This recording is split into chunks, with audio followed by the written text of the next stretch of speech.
ইসলাম কায়েম হবে সাহাবায়ে কেরাম যেভাবে আফ্রিকা বিজয় করেছেন, যেভাবে ভারতবর্ষ বিজয় করেছেন, যেইভাবে বর্তমান যুগে এসেও তালেবানরা আফগানিস্তান বিজয় করেছে, এই নিয়মে বিজয় হবে। বাংলাদেশে ইসলাম বিজয় হলে এইভাবেই বিজয় হবে। এছাড়া যদি কোনো ব্যক্তি বিকল্প ধারায় আরাম করে ভোটের মাধ্যমে বিজয় করতে চায়, আল্লাহ তাআলা পরিষ্কার বলে দিয়েছেন, লাকাদ কানা লাকুম ফি রাসূলিল্লাহি উসওয়াতুন হাসানাহ, তোমাদের জন্য রাসূলের মধ্যে রয়েছে উত্তম আদর্শ।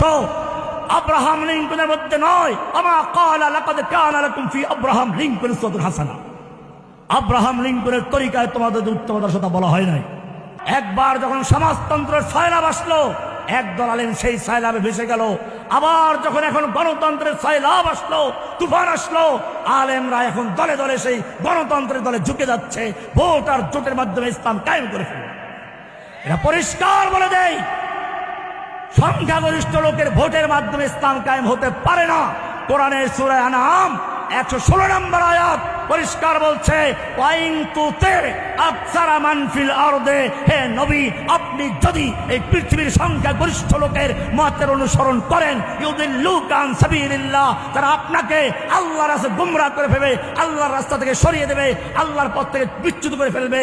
কারণ ইত্তাবিউনা ইল্লা যান্না ওয়া ইনহুম ইল্লা ইয়াখরুসুন, পৃথিবীর বেশিরভাগ লোকেরা অজ্ঞ থাকে, আন্দাজে কথা বলে, আন্দাজে তারা পথ চলে, ওরা বিবেচনার ক্ষমতা রাখে না, নেতা নির্বাচনের যোগ্যতা রাখে না।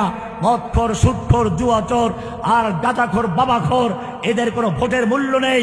আল্লাহ পরিষ্কার বলেছেন, আকসারুহুম লা ইয়াকিলুন আকসারুহুম লা ইয়াশকুরুন আকসারুহুম লা ইয়াকিলুন, বেশিরভাগ লোক বোকা, বেশিরভাগ লোক মূর্খ, বেশিরভাগ লোক জাহেল। এরপরে বলছেন যারা ঈমানদার, তাদের মধ্যে বেশিরভাগ লোক ঈমানদার মুশরিক।